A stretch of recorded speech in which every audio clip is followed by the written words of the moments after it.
წარმოიდგინე, იღვიძებ ერთ დილას და ინტერნეტი არ მუშაობს. ბანკომატები გათიშულია, GPS-ი არ გიჩვენებს გზას, თვითმფრინავების რეისები გაჩერებულია და მსოფლიოში სრული საკომუნიკაციო ქაოსია. ეს მხოლოდ ჰოლივუდის აპოკალიფტური სცენარი არ გეგონოთ.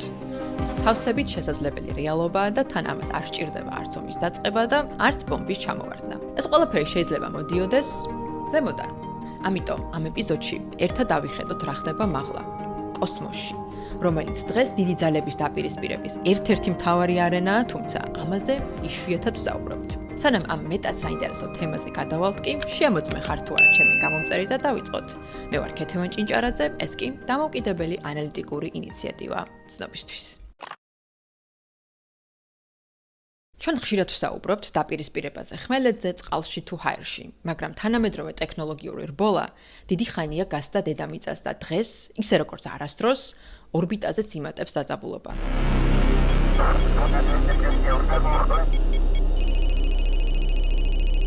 დიდი ძალები სულ უფრო მეტ რაკეტას და თანამგზავრს აგზავნიან კოსმოსში და იქაურობა უკვე საკმაოდ დატვირთულია. პირველობა შეერთებული შტატები ინარჩუნებს, ნაწილობრივ ამ ერთი კონკრეტული ფიგურის დამსახურებით, რომელსაც კარგად ვიცნობთ როგორც სამყაროს ყველაზე მდიდარ ადამიანს. ამერიკას კი შემდეგ მოჰყვება ჩინეთი, რომელმაც დიდი ხანია საერთო შესაძლებლობებით რუსეთს გადაუსწრო. ის რაც ზემოთ ხდება, პირდაპირ გავლენას ახდენს იმაზე, რაც ქვემოთ, დედამიწაზე ხდება. თუ კოსმოსში რამე სერიოზულად არასწორად წავა, ამან შეიძლება მთლიანად შეარყიოს გლობალური ძალთა ბალანსი. ჩვენ მასიურად ვართ დამოკიდებული ხელოვნურ თანამგზავრებზე, ადამიანის მიერ შექმნილ მოწყობილობებზე, რომლებიც მთვარესთან ერთად გარსულიან დედამიწას. თუ დღეს ნავიგაციის აპლიკაცია ან ეგრეთ წოდებული GPS-ი გამოიყენე, ეს თანამგზავრების დამსახურებაა. თუ ამინდი შეამოწმე, ესეც თანამგზავრების დამსახურებით. თუ ფული გადარიცხე, შესაძლოა თანამგზავრების დახმარებით. ან თუ ინტერნეტში რაიმე მოძებნე, მაგალითად ჩვენი არხი ცნობისთვის, დიდი შანსია იქაც თანამგზავრები მონაწილეობდნენ. და ეს მხოლოდ ზედაპირული მაგალითებია. თანამგზავრებით ვაკვირდებით მიწისძვრებს, ტყის ხანძრებს, წყალდიდობებს, ისინი გვეხმარებიან კლიმატის ცვლილებების დინამიკის გაგებაში და კრიტიკულ როლს ასრულებენ სამხედრო ოპერაციებშიც. ყოველ კვირას კოსმოსში 50-მდე ახალი თანამგზავრი იგზავნება და ეს რიცხვი სამომავლოდ მხოლოდ გაიზრდება.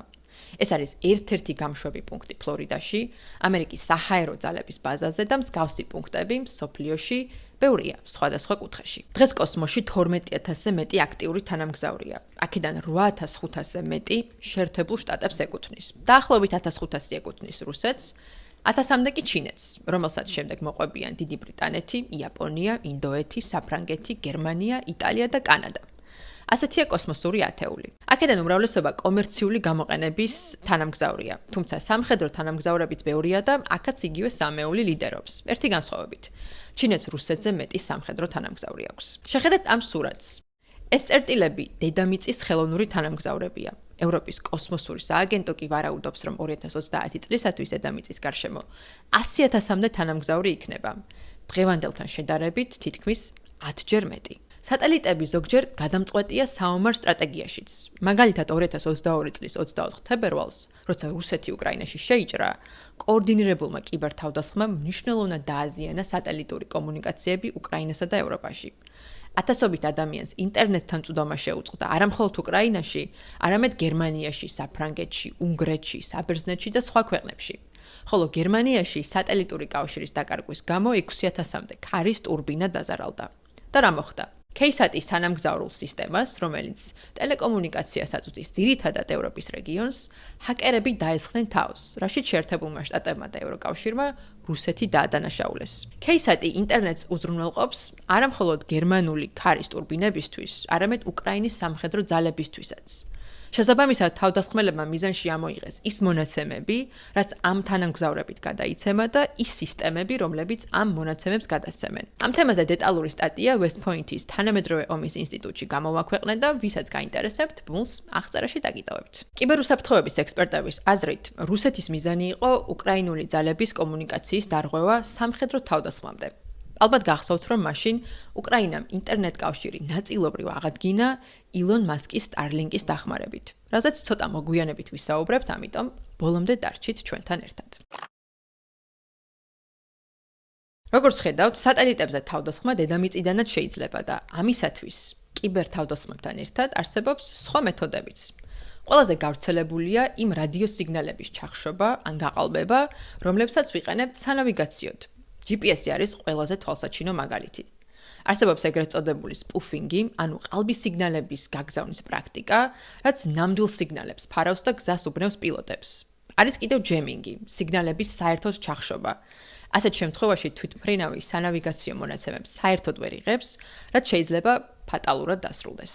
სპუფინგი, ჯემინგი და კიბერთავდასხმები დღეს აქტიურად გამოიყენება უკრაინის ომშიც, რადგან მათი განხორციელება არც ისე ძვირად ღირებულია და საკმაოდ რთული გამოსავლენი. მაგრამ ამაზე უფრო საინტერესო და საშიში ამბებიც ხდება კოსმოსში. სატელიტის გამშვებ პუნქტებთან ერთად არსებობს სატელიტის გამანადგურებელი ტექნოლოგიაც. 2021 წელს ასეთმა რუსულმა ანტისატელიტურმა იარაღმა გაანეიტრალა კოსმოს 1408.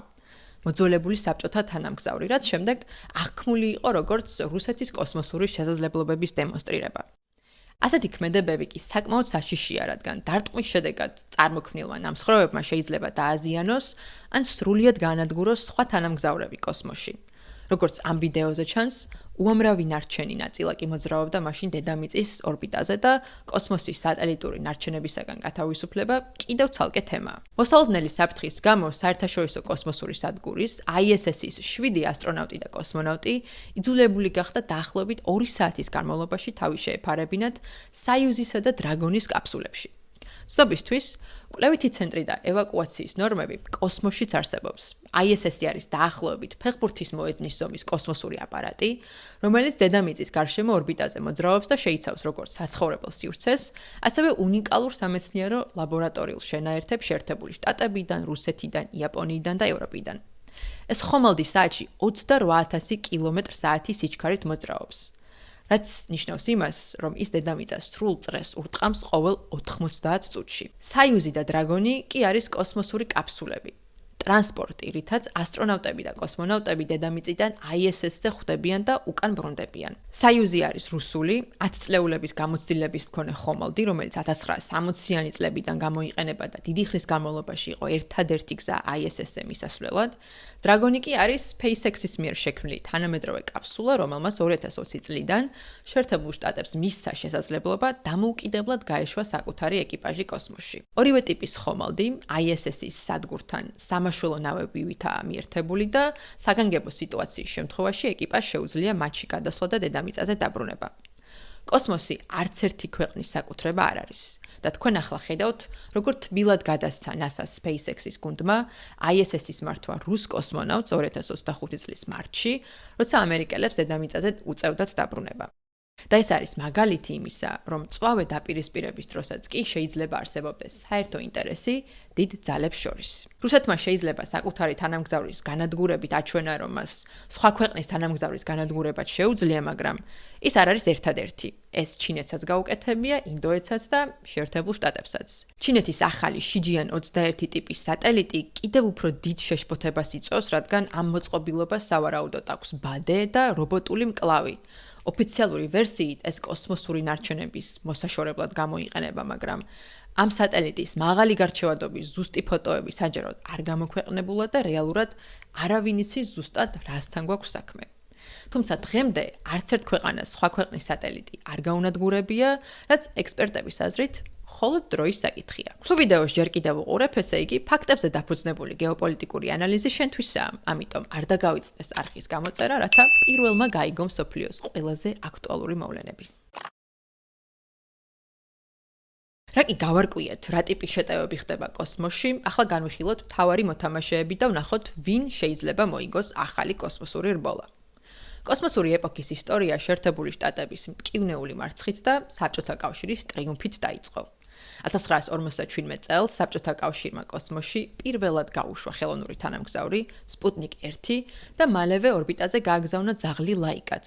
პირველი ცოცხალი არსება, რომელიც დედამიწას გასცდა. 1 წლის შემდეგ შეერთებულმა შტატებმაც წარმატებით გაუშვა პირველი სატელიტი Explorer 1 და კოსმოსური რბოლაც დაიწყო. დღეს არც ერთ ქვეყანას არ ყავს იმდენი ხელოვნური თანამგზავრი, რამდენიც შეერთებულ შტატებს. მათი უმრავლესობა კი ეკუთვნის ილონ მასკის SpaceX, რომელიც მსოფლიოში ყველაზე წარმატებული კომერციული კოსმოსური კომპანიაა. SpaceX-ის თანამგზავრები Starlink-ის საშუალებით ინტერნეტს აწვდიან პლანეტის ყველაზე შორეულ რეგიონებსაც კი. მაგალითად, ამაზონის ჯუნგლებს. ამასთან ახლავს კრიტიკაც, რადგან შეერთებული შტატების სამოქალაქო თუ სამხედრო კოსმოსური სისტემები დამოკიდებულია ერთ რთული ხასიათის მილიარდერზე. მაგრამ ეს უკვე სხვა თემაა, რაც ჩვენს ადრეულ ვიდეოებში უკვე განვიხილეთ. და სიტყვა სამხედრო არ მოგესმათ. კოსმოსი ამერიკისთვის იმდენად მნიშვნელოვანია, რომ 2019 წელს დონალდ ტრამპის პრეზიდენტობის პირველ ვადაში შეიქმნა შეიარაღებული ძალების კოსმოსური დანაყოფი. It is not enough to merely have an American presence in space. We must have American dominance in space. Space Force. The Space Force. Space Force.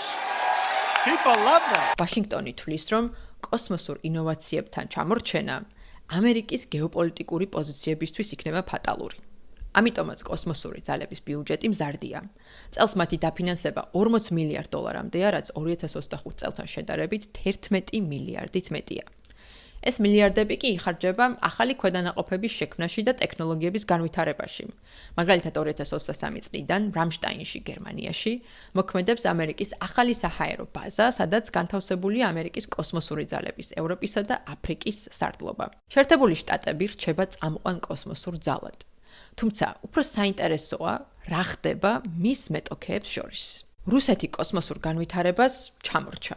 სანქციებმა, კორუფციამ, ომებმა და მოძველებულმა ინფრასტრუქტურამ კოსმოსური პიონერი ჩამოაქვეითა და ნელ-ნელა წინ მიიწევს ჩინეთი, რომელსაც დიდი გეგმები აქვს. China launched an unmanned mission Monday night to bring moon rocks to Earth for the first time since the 70s. ჩინეთი არის სწრაფად მზარდი ძალა როგორც დედამიწაზე, ისე ცაში. პეკინმა უკვე განახორციელა უპრეცედენტო მისია მთვარის ბნელ მხარეზე, საიდანაც ადამიანის გაგზავნის გარეშე რობოტული მოწყობილობით მთვარის ქანები მოიპოვა და დედამიწაზე ჩამოიტანა. ეს მანამდე არც ერთ ქვეყანას არ გაუკეთებია და ეს მხოლოდ დასაწყისია. ჩინეთის მიზანია 2045 წლისათვის გახდეს მსოფლიოში წამყვანი კოსმოსური ძალა და შესაბამის ინფრასტრუქტურასაც აშენებს. პეკინი ცდილობს შექმნას ილონ მასკის სტარლინკის მსგავსი კომერციული გიგანტიც. ეს არ არის მხოლოდ ახალი კოსმოსური რბოლა. ეს არის ახალი კოსმოსური ხანა, რაზეც NASA-ს ხელმძღვანელი ბილ ნელსონი ამბობს. China has made extraordinary strides, especially in the last 10 years, but they are very, very secretive. We believe that a lot of their so-called civilian space program is a military program. And I think, in effect, we are in a race. ჩინეთი ძალიან ცოტა ინფორმაციას ასაჯაროებს. ჩვენ არც კი ვიცით ზუსტად რამდენს ხარჯავს პეკინი კოსმოსურ პროგრამაზე, რაც იწვევს საერთაშორისო კრიტიკას. ვიცით ის, რომ ჩინეთის კოსმოსურ პროგრამაში სამოქალაქო და სამხედრო მიმართულებები არ არის განცალკევებული, როგორც ამას ამერიკა აკეთებს NASA-ს და კოსმოსური ძალების სახით. თუმცა ჩინეთი მუდამ აცხადებს, რომ კოსმოსი მშვიდობიან მიზნებს უნდა ემსახურებოდეს და თავის მხრივ შეერთებულ შტატებს ადანაშაულებს კოსმოსის მილიტარიზაციაში. არც შეერთებულ შტატებს გამოაქვს ყველაფერი სააშკარაოზე. ვიცით, რომ ამერიკა 2010 წლიდან ახორციელებს კოსმოსში საიდუმლო მისიებს X-17B ხომალდით, რომელიც მრავალჯერადი გამოყენებისაა და არ საჭიროებს საფრენად პილოტს. ჩინეთსაც ყავს მსგავსი კოსმოსური ხომალდი, შენგლონგი, თუმცა ვაშინგტონისაგან განსხვავებით პეკინს მისი ფოტოები საჯაროდ არ გამოუქვეყნებია. ორივე ქვეყანა ერთმანეთის ხომალდებს პოტენციურ საფრთხედ აღიქვამს. X-17B-სა და შენგლონგის გარშემო არსებული იდუმალება იწვევს ისეთ ვარაუდებსაც, რომ შესაძლოა მათ კოსმოსში იარაღი გადაჰქონდეთ. თქვენი აზრით, ვინ მოიგებს ახალ კოსმოსურ რბოლას?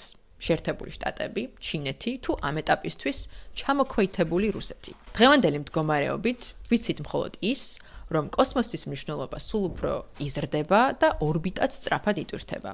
და რაც უფრო მეტი ქვეყანა და კერძო მოთამაშე გამოჩნდება კოსმოსში, მით უფრო დაიძაბება სიტუაციაც.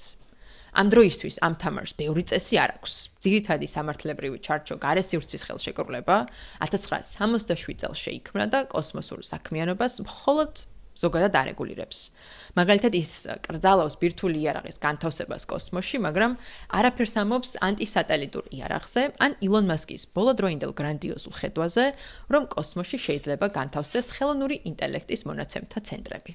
It's a no-brainer for building solar-powered AI data centers in space. The lowest cost place to put AI will be space, and that'll be true within 2 years.